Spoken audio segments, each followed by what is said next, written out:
समंदर में make in India की एक और गर्जना।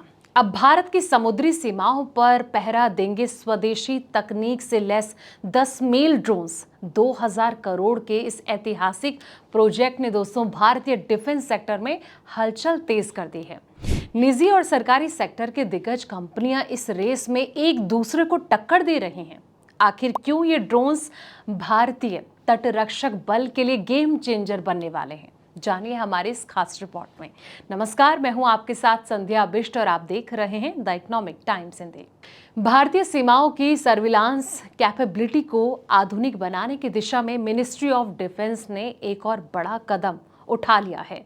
रक्षा मंत्रालय ने इंडियन कोस्ट गार्ड की ताकत बढ़ाने के लिए 10 मीडियम एल्टीट्यूड लॉन्ग एंड्रोइड्स साथ ही यानी कि ड्रोन जो है रिमोटली पाइपलाइन एयरक्राफ्ट खरीदने की प्रक्रिया जो है आधिकारिक रूप से शुरू कर दी है।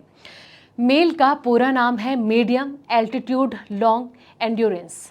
ये ड्रोन मध्यम ऊंचाई यानी कि लगभग 10,000 से लेकर 30,000 फीट पर लगातार 24 से 48 घंटे तक बिना रुके उड़ान भरने में सक्षम होते हैं और इनका जो यूज है मुख्य रूप से खुफिया जानकारी जुटाने, निगरानी रखने, जासूसी कार्यों में किया जाता है। तकरीबन 2000 करोड़ के इस बड़े टेंडर यानी कि प्रोजेक्ट की दौड़ में देश के कई बड़े प्राइवेट और सरकारी मैन्युफैक्चरर जैसे कि अडानी डिफेंस, टाटा ग्रुप और सोलर इंडस्ट्री शामिल हो सकते हैं दोस्तों। अब सवाल ये कि प्रोजेक्ट की डिटेल क्या है। तो भारतीय तटरक्षक बल के लिए कुल 10 मेल ड्रोन खरीदे जाएंगे।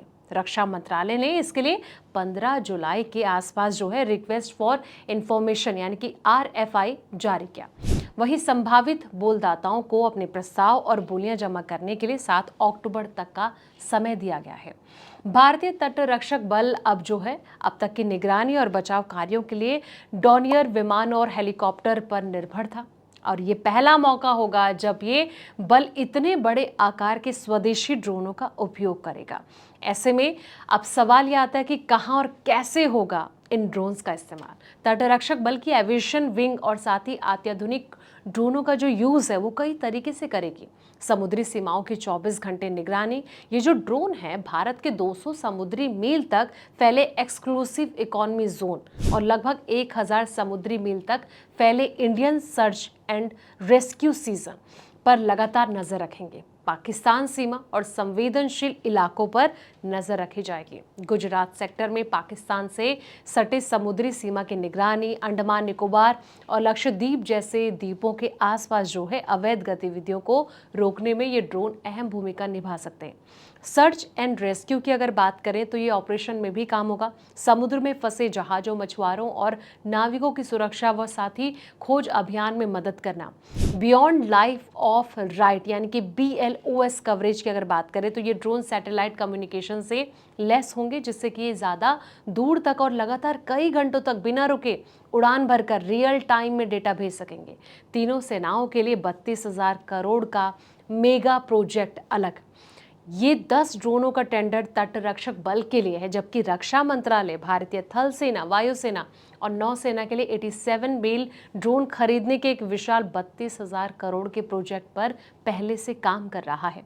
उस बड़े प्रोजेक्ट में Hindustan Aeronautics Limited, Adani defence, solar industry, Raphe M Phibr और साथ ही लॉर्न एंड ट्रूब्रो यानी कि LNT जैसी जो दिग्गज कंपनियां हैं वो प्रतिस्पर्धी कर रही हैं।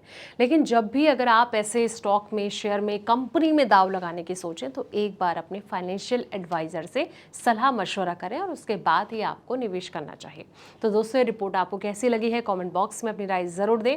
फिलहाल इस वीडियो में इतना ही। ऐसी पल पल की वीडियोस के लिए आप देखते रहें द इकोनॉमिक टाइम्स हिंदी।